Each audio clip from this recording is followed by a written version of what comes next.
we are talking and you see that I have a wound on my finger, right? And you say, hey, you have a wound on your finger. What has happened? And I say, I've cut with a knife. And you say, you've cut? What have you cut? You say, I've cut me. You say, ah, you mean you've cut yourself. Yes, I've cut myself. What was the problem? I didn't use the reflexive pronoun. If I say I cut me, makes no sense, right? You have to use a reflexive pronoun because the action of cutting falls on you, right? That's why it's reflexive. When you do something and you receive it, then you have to use the reflexive pronoun, right? Well, as you can see, today we are here on a beautiful environment. Can you guess where we are, by the way? Can you? Yeah, we are in London's British Museum, all right? So we are broadcasting from there. And let me remind you of, you guess what? Yes, your likes, your suggestions, your questions, your consultations, etc., right? To make this channel more and more and more participative. And now, without any delay, let's go to our PowerPoint presentation.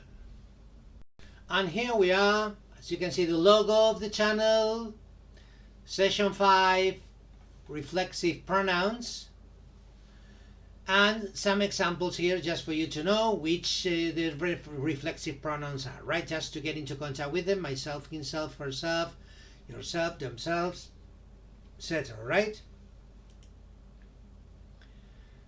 Now, before getting into the content, we are going to check. Remember that last week I gave you some exercises about the noun as adjective, and now I'm going to give you the solutions, right? This summer we're staying in a 4-star hotel. In this case, we have made only one word with two, matching them, linking them with a hyphen, right? 4-star hotel, all right? Yesterday we ate a 4-course menu.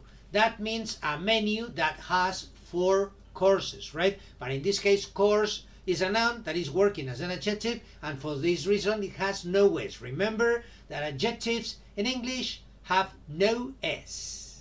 Let's continue. My father has become a bank manager, right? Meaning that it's a manager that works in a bank, right? It's a supermarket chain. The company has many supermarkets. This same example was used by me last week, right? Consequently, you are familiar with it. There was a 6-page letter. There is a mistake here, right? It's not the, it should be it. It was a 6-page letter. It was very long, right? 6-page letter, meaning it was a letter with 6 pages. 2 weeks after finishing all my exams, I could see my exam results. In this case, we're talking about the results of the exam, but we can say exam results because both nouns are narrowly connected. For this reason, I can use one of them, exam, as an adjective, and the other one as the real noun, results. All right? There are many car factory workers manufacturing cars. In this case, I've made one adjective with two words, car and factory, matching them with a hyphen, and then the real noun, which is workers. All right, this is just as ever, a reminder about agendaweb.org, Mansion Inglés, and also in the part of agendaweb.org where you can find exercises for possessives and personal pronouns. Wordreference.com. And now let's go into reflexive pronouns. These are the reflexive pronouns, right? Myself, yourself, himself, herself, itself, ourselves, yourselves, and themselves. Same subject and object. I mean, when do we use reflexive pronouns? When the subject is the same, that does something and receives the action, right? When the action falls on the subject. Consequently, you can say here, one praises oneself, generic. All right, generic means that can be applied to any person, no, anybody. So one praises oneself if nobody does it, but my mother praises me when I sing. In this case, my mother praises, I say me, because we are not, I mean, the action doesn't fall on my mother, falls on somebody else, in this case me, right? For this reason, this is not a reflexive situation. The person who does the action, in this case my mother, is not receiving it, right? And for this reason, I'm not using a reflexive pronoun, I'm using a personal pronoun, right? You can see here on the picture what the person is saying. No, I've cut myself with the knife. No, I've cut. I mean, the action of cutting is done by this boy, and the one who receives the action of cutting is also he, right? For this reason, he's using a reflexive pronoun. No, myself. My sister knows herself very well, but my sister knows all my friends very well. So in the first case, knows herself. The action falls on herself, on her, right? And in the second case, the action of knowing falls on somebody else. In this case, my friends, right?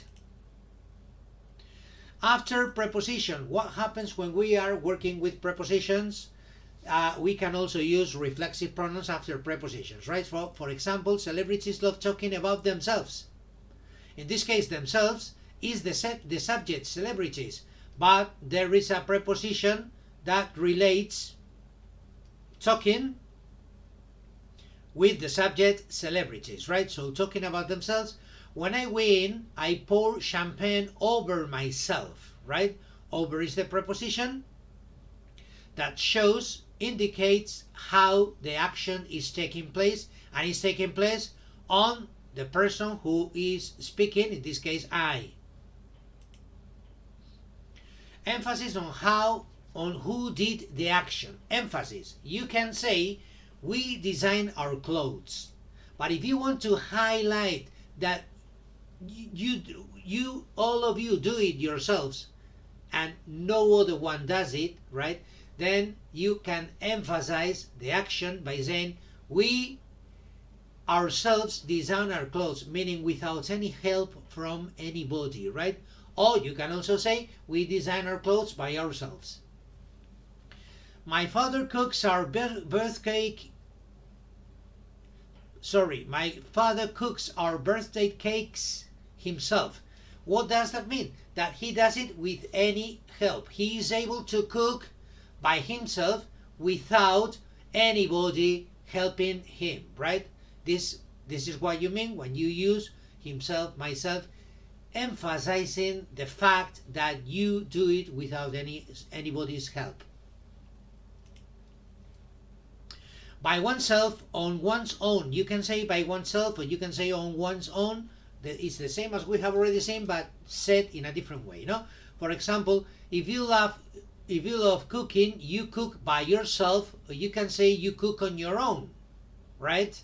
Single people live by themselves or on their own, meaning that they don't need anybody else to help them.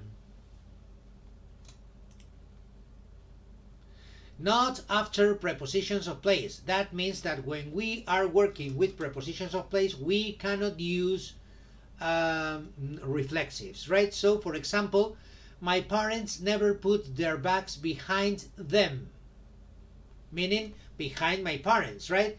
But you don't need to say behind themselves, right? Because it's putting the bags in a specific place, right? So in this case, the action falls on the bags, doesn't fall on the parents. My girlfriend likes me to sit next to her, right? It's me, the one sitting next to her, not she sitting next to herself, right? That's why we are not using a reflexive pronoun. And when we are using some specific verbs, right, we don't use the reflexive pronoun because the action is obvious. The reflexive action is obvious, right?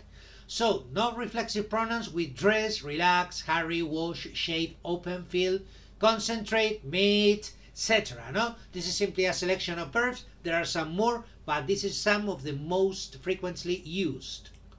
Examples: when the door opens, everybody stands up. You don't need to say opens itself, because the door doesn't open itself, right? Men who become older shave more often. Obviously, if we're talking about shaving, it's obvious that you are shaving yourself, right? If you're shaving anybody else, because that's also possible, then you have to introduce the personal pronoun of the person you are talking about. For example, men who become older shave their father, their parents, shave each other. All right. So if it's not reflexive, you have to introduce the reference, and if it's reflexive, you don't need to use the reflexive pronoun. You can see an example here. I shaved my face, right? We meet ourselves every day in the cafeteria. You don't say ourselves because you don't meet yourself, right? I mean, you are always looking at yourself. Consequently, you don't need to meet yourself, right? So you meet somebody else, right? And when she feels nervous, she cannot relax. It's not necessarily herself, because obviously she is the one to relax. You don't need to say that she is doing it to herself, all right? It's something typically related to the person. And finally, the reminder, what does a reflexive pronoun serve for? To show that the action returns to the subject. The action returns to the subject, the person who's speaking. Very good. And now it's the time for practice, right? As ever, this is a reminder for you, an example with different situations using the reflexive pronouns, right? And there are some exercises I'm going to give you related to anybody's normal life, normal routine, normal environment. They are sentences that at any given moment, anybody, any of you, for example, may need to say. So try to, after doing the exercise, try to imagine some other exercises, some other sentences using reflexive pronouns that you may need to say in your normal lives, right? Well, these are the sentences. What do you have to do? Fill in the gaps with the right form of the reflexive pronoun when necessary. Sometimes it's not necessary, right? If it's not necessary, don't use it. All right. This is the reminder. In this case, you have exercises in grammar number 1 in the section of possessives and personal pronouns in Agenda Web. And you can also work with mansioninglés.com and reminding you of the importance of wordreference.com if you need to use a dictionary, right? Very good. So, as ever, if you like this channel, if you have enjoyed yourselves, don't forget to sign up. Thank you very much for your attention. Enjoy your weeks, enjoy your weekend, and see you next week. Bye bye.